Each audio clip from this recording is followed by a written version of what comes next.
Hello, Colorado. Hello, guys. Welcome back to the Authentic Front. We are on the Western Front, we'll say. I did not plan that. I don't know. I didn't plan a specific battle for this video. But yeah, we'll just say Western Front and fall 1944. Because it is fall now. And it's getting very cold. Yeah, it's fall, guys. I mean, I don't know if you can see that, but I mean, the mountains, plagued with just, all those clouds and stuff, so it's probably gonna be a pretty cold night. I am unfortunately alone today. William could not make it, but it's alright. I'm a one-man army, but we must fight to the last man, so we'll maintain. Yeah, I don't know if you guys have seen, but yeah, you guys probably have seen it because it's been in frame the whole time. Yeah, pretty much. Yeah, we just have this piece of kind of canvas. It's like sandbag material, kind of. But I don't know, I kind of propped it up to make a little kind of roof thing. It's not waterproof. It's kind of sunproof, little shade spot, but it's mainly just kind of for looks, and maybe if a Allied plane comes out of nowhere, then it'll hopefully shield us from that a bit. And yeah, it gives the trusty MG34 here gives it some cover, because that's always good. Gotta keep cover for her. But yeah, man, it is getting cold. Yeah, guess I will show you guys around, be a polite guest. Here we kind of have a rifle position.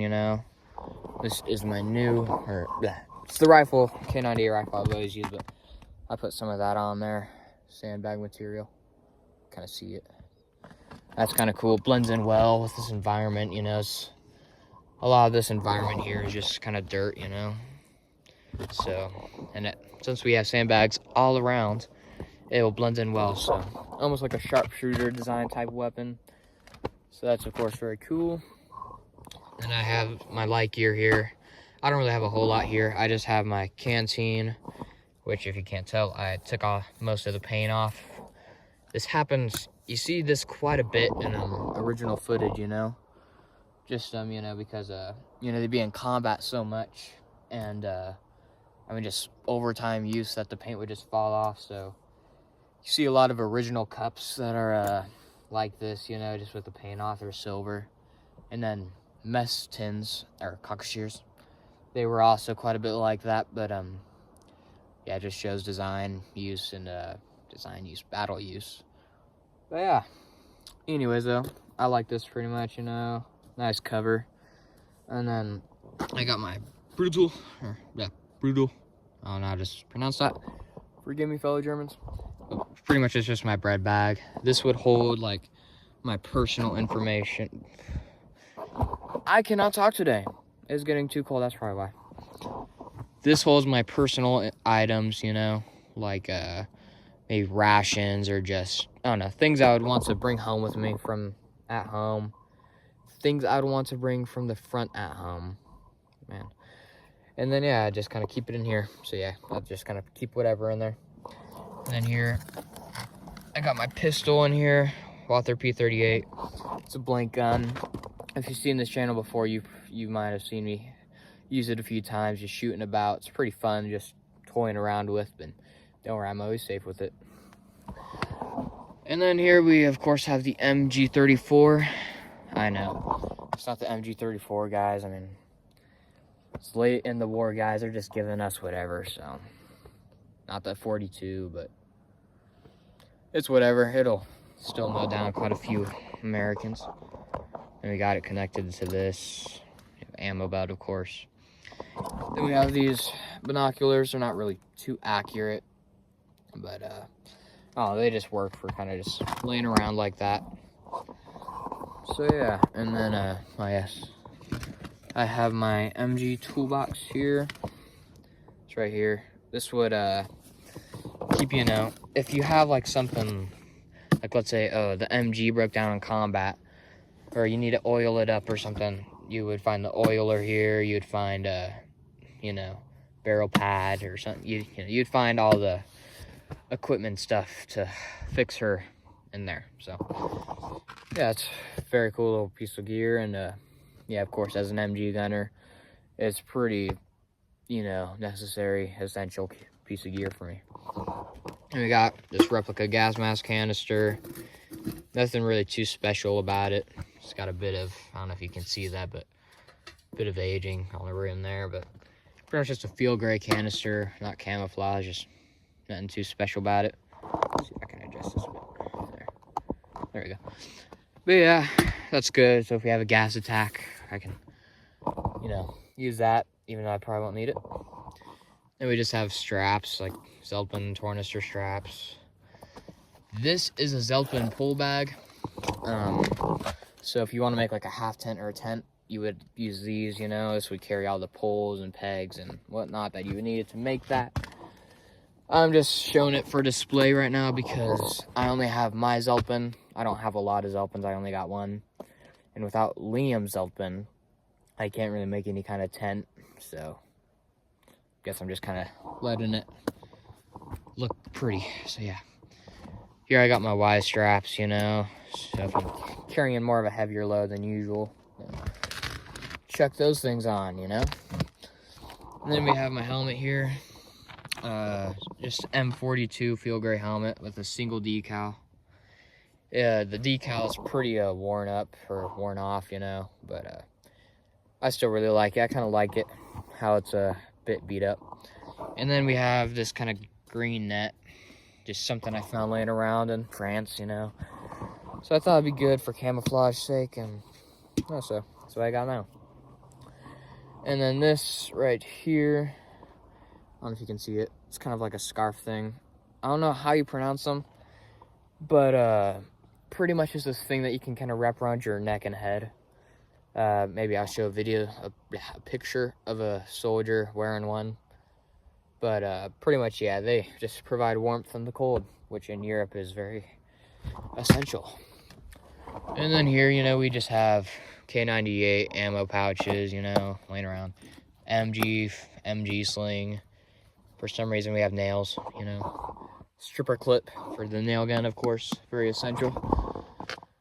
And yeah, I don't know, I guess that's mostly it, you know, for this part, you know. Nothing too much more about it, you know. So yeah, that's of course pretty cool.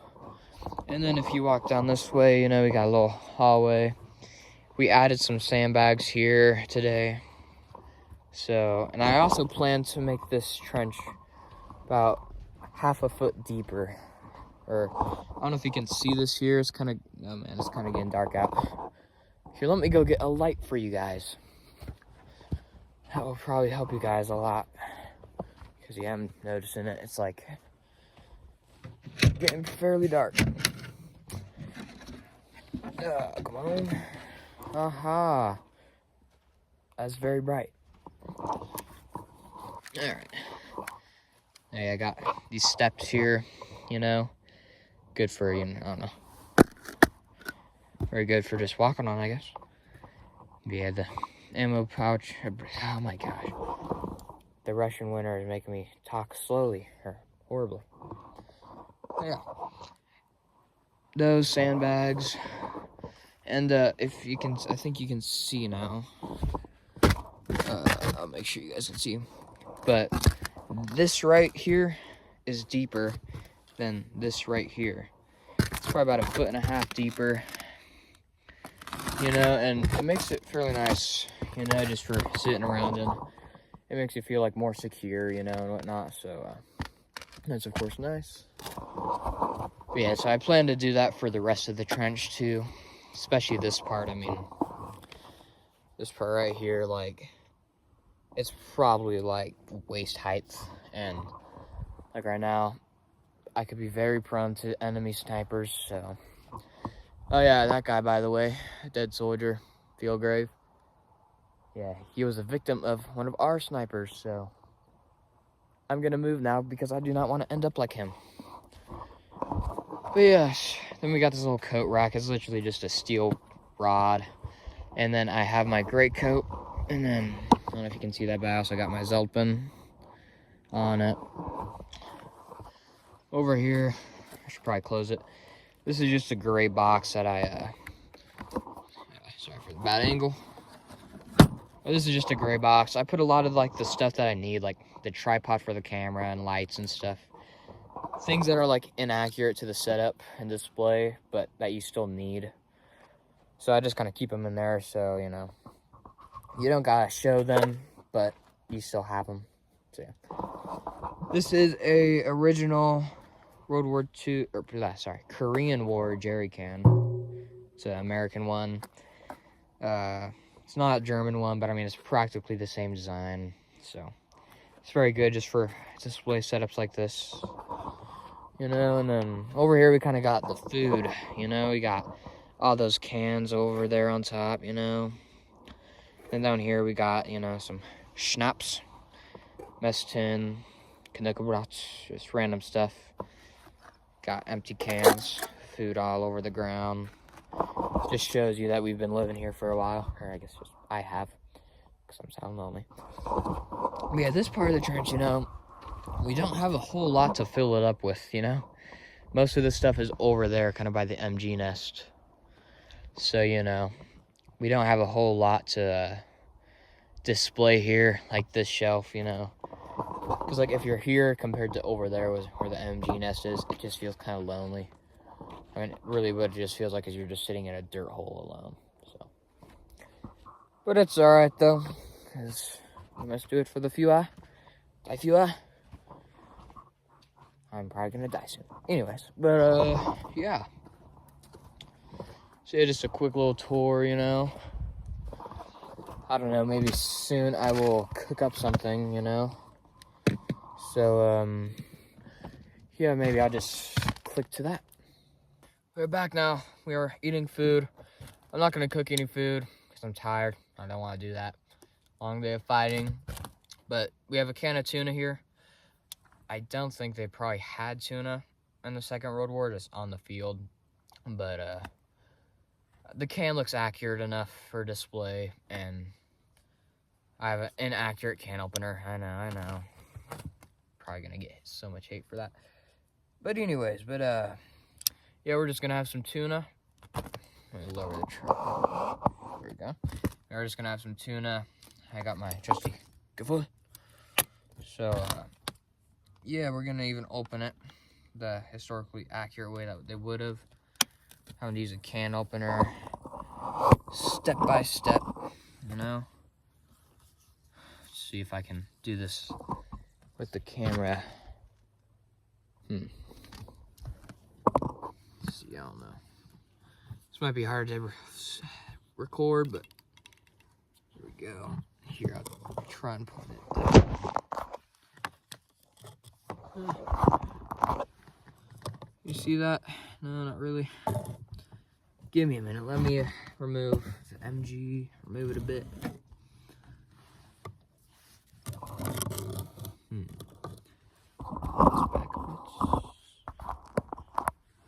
Right there, now you guys can kind of see it. But yeah, we're just gonna do this.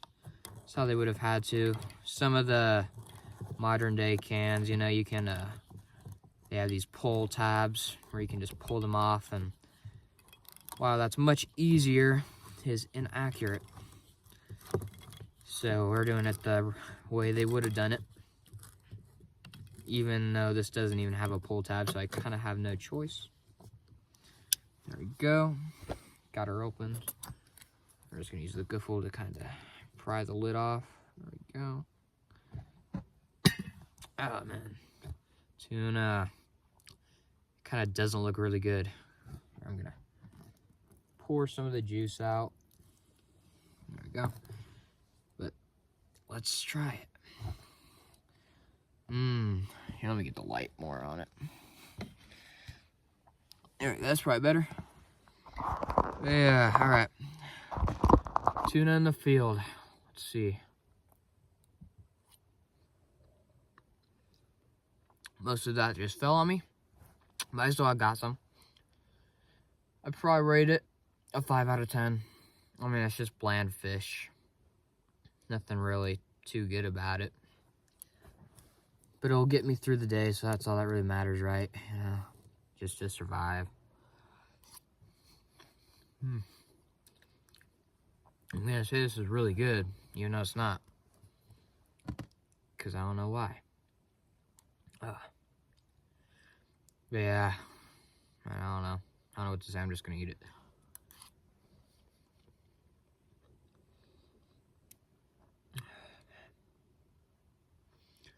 Yeah, the cool thing about reenacting is, you know, you kind of really get to see how they felt, you know? Like you can go to a college class, you know, top of the line World War II history professor. You can know every single unit, every single battle that unit participated in. But you can't really understand how a soldier actually felt, you know?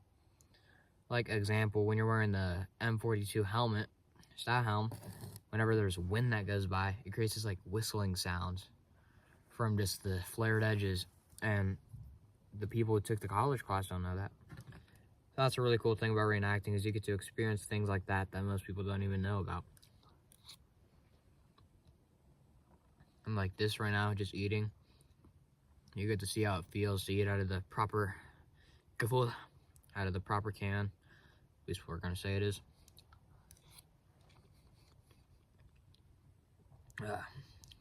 And it kind of really makes you grateful for, you know, what those men gone through, you know.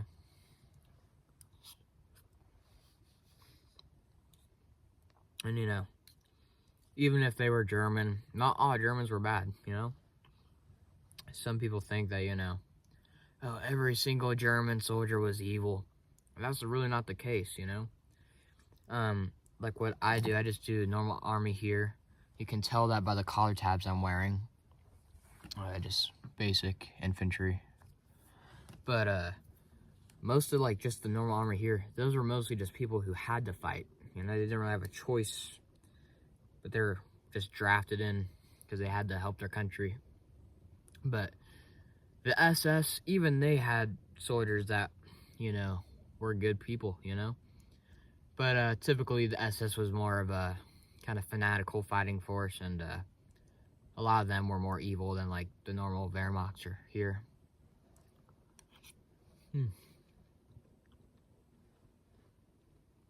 But yeah, but also there were some bad German here soldiers, and there were some bad SS soldiers, but there are also some good German army here soldiers and some good SS soldiers, you know. Doesn't matter what rank, what branch, they're good and bad, you know.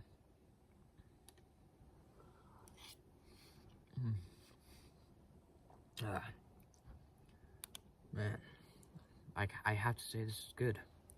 You know, it's not.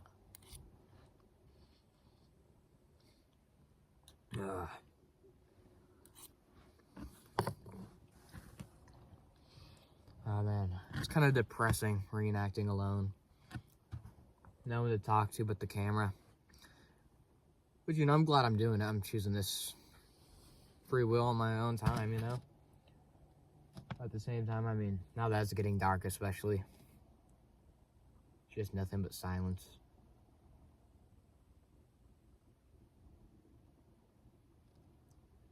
But you know, once again, you know, kind of shows how they would have felt, you know, just being in the silence, you know, just seeing how it felt being in the gear, how they would have worn it, how that felt, you know.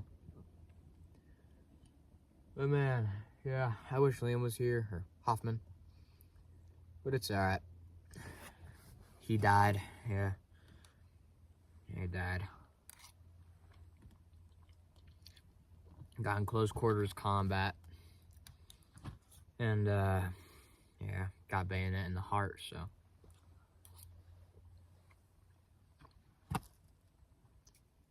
Womp womp. I mean, yeah, really sad, you know. We gotta give him a proper field grave, so yeah. Almost done.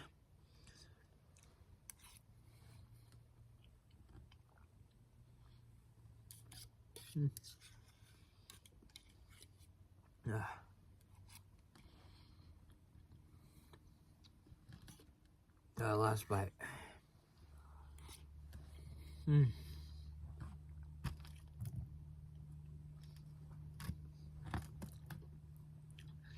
Now we have an empty can. Still a bit of tuna in there, but I really don't have the appetite to eat the rest. And even if I want to, I mean, it's just a few scraps. Some people are gonna be like, oh, it's bad for the environment. You know, save the earth, heal the pollution crisis. You know what I have to say to that? I don't care. In a reenacting trench, I mean, it's just accurate, you know? They didn't just have disposable trash cans back then. I mean, you have an empty can, and then if you ask anyone, where do I put this? They're gonna tell you, put it on the ground, smash it on the ground. And of course, when I'm done with the reenactments, then I'll typically come through here with a trash can. I'll pick them up, so I'm not actually polluting. But for the sake of just reenacting, I mean, it makes the trench look used, and like, you've been there for a while. So yeah. And then the Goofle, I typically just keep it in one of these pockets up here.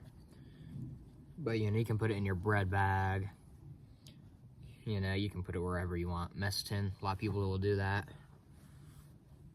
But man, yeah, it is getting dark. Like, here, I'm just gonna turn off the light for a second so you guys can see just how dark it is. Oh yeah, see that? Not a thing. You can see the sunlight from the sun still kind of peeking through the, clouds, but overall, I mean, like, I'm gonna do a full 360. Yeah, besides from that little light from the sun over there, there really is nothing. I mean, with the human eye, you can see a bit more than just with the camera. But overall, yeah, I mean, it's really dark, you know. Whew, man. Well, it's starting to get cold, so I think I'm going to get the gray coats. Because, you know, I remember in Russia, the worst thing is the cold, man. Oh, man, hate it, hate it, hate it, hate it. Thankfully, they made gray coats. So here, I'm just gonna put this here. You guys see that? There you go. There we go. My gray coat is an M40 gray coat. I believe. Oh man. So it's kind of hard getting these on. They're just so heavy and big. But they'll keep you warm, so it's worth it. Anyways, but yeah, I got the M40 gray coat. It would work perfect for something like, you know, you either made like Operation Barbarossa, which was in 1941, to Battle of Berlin in 1945, you know, because what some people don't understand is, you know, they would use everything to the end. Like, if you saw a really early war M36 Tunic in a Battle of Berlin reenactment, that'd be perfectly fine. That's perfectly historically correct, you know? But, like, you know, let's say you're doing Normandy, like 1944. You don't have to have an M44 tunic for that. Like, if you have an M40 tunic, that's perfectly, you know, that's perfectly fine, you know? It's really common, and I mean, yeah, correct me if I'm wrong, like, don't quote this, you know? But I'm pretty sure the M40 tunic and uniform, I'm pretty sure that was the most, like, mass-produced and most common type of uniform that they had in the field. Whoa. Shadow. Man, looks kind of cool. But yeah. So yeah, some people don't understand that. I remember when I was really young, and I was just getting into reenacting, I would think like, oh, if I want to do the Battle of France, I have to have all M40 tunics. Or if I want to do the Battle of Berlin, I have to have the M45 tunic, which doesn't even exist. Like, for some reason, I thought every year they had a new tunic, M41, M42, M43, M44, and M45, like, tunics that didn't even exist, like the M45 tunic, that does not exist. So, you know, they would use, like right now, I'm wearing low boots. I'll see if you guys can see that. You know, typical low boots with my gaiters, you know. got the hobnails on them still. Sorry, that's not the best angle to record like that. But you know, these are M43 low boots, and they work perfect for like later war reenactments, like right now, just 1944 in Germany, you know. Works perfect for something like that. But if I was wearing jack boots right now, which are typically like an earlier war thing and pre-war, it would also be perfectly fine. So, yeah, I don't know. I just thought that could be useful to someone. If any future reenactors watching this, they could maybe use that for good knowledge. But yeah, I am probably gonna have some Canucka now, even though I just ate tuna, which was disgusting. But we're still gonna have it because we need entertainment. So we're just gonna walk on over here to the kitchen. Aha! Deutsches Knäckebrot. Ah, that's in the wrong way. But yes. Oh man, it is so dark. That's alright. It's just a Wehrmacht. Yeah, Knäckebrot. I have an inaccurate rubber band on it. Don't mind that. That's just because these edges, they don't like close on their own, you know. They don't have any system of doing that, so if you just do that, they'll just kind of do that, you know. So yeah, Knäckebrot. I don't know if it might be all backwards for you guys, but if it is, it says 125 G's, Knäckebrot, and then just random stuff like Hustelle, and then a bunch of long German words I'm not even going to try and pronounce. I'm trying to learn German, but I know I'm probably, unless if I like move to Germany and like I'm forced to speak, I'm probably never going to be fluent in it necessarily. But like, you know, I can sound German, like Stadiatok, like Scheiße. I'm just gonna cut that part out. Anyways, but Knäckebrot, you know, on the back it also has just some random words on it, just random labeling. So, you know, I got some in here. I wrapped it in a small towel thing. Oh yeah, and this is just a cardboard box, you know, nothing special about it. And I wrapped it, the actual food itself in here. This part broke off of another piece, but I'll just eat it.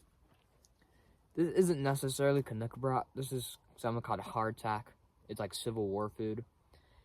But it works good enough. I think hardtack is actually very like, I think Knäckebrot itself is like very, what's the word? Very crunchy, like crackers almost. Like if you eat a Ritz cracker, you can like, it's really kind of crunchy. I think it was more like that. But, this works too. I mean, I don't know how to make Knäckebrot, but I know how to make this. And it does not taste good. Like, it's very hard too, so like, just like, listen.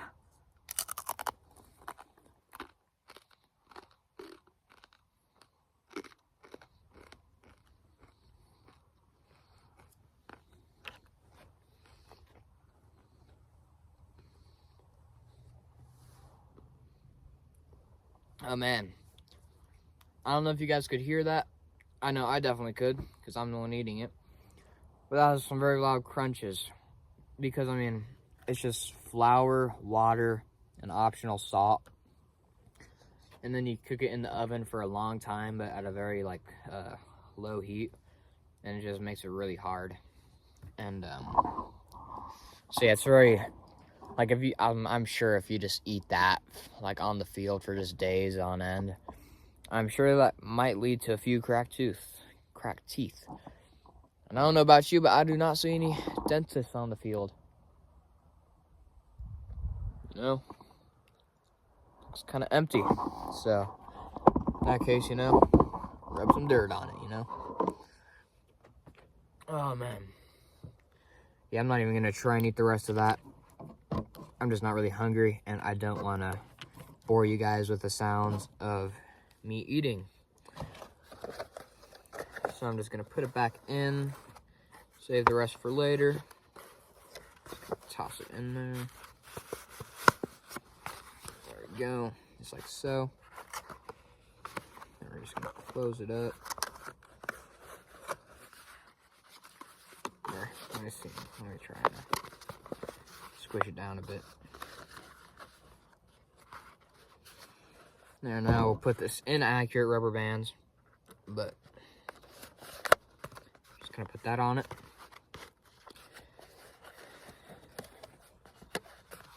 There, now it's closed. Don't gotta worry about it falling out. But yeah, that's connector box. Just gonna set it there. But yeah. Oh man. My house is probably like, I don't know. What? It's quite a ways. It's probably like 2-3 miles away from the highway. Maybe more, I don't know exactly, but I would probably say about that. Maybe 4 miles, but yeah, you can still always hear the road noise if you just kind of be quiet, you know. And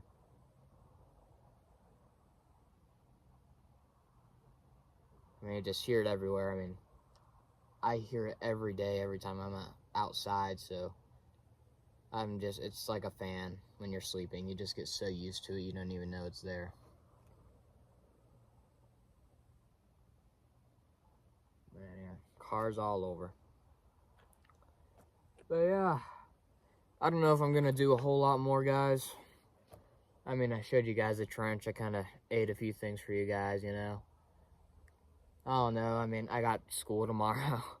It's Sunday, so, you know, Sunday evening vibes. Not really fun at all. I got school, you know. I can't necessarily. I probably shouldn't go to bed at 3 a.m. So yeah, that'll probably be it. Thank you guys for watching. Stay tuned, and yeah, auf Wiedersehen.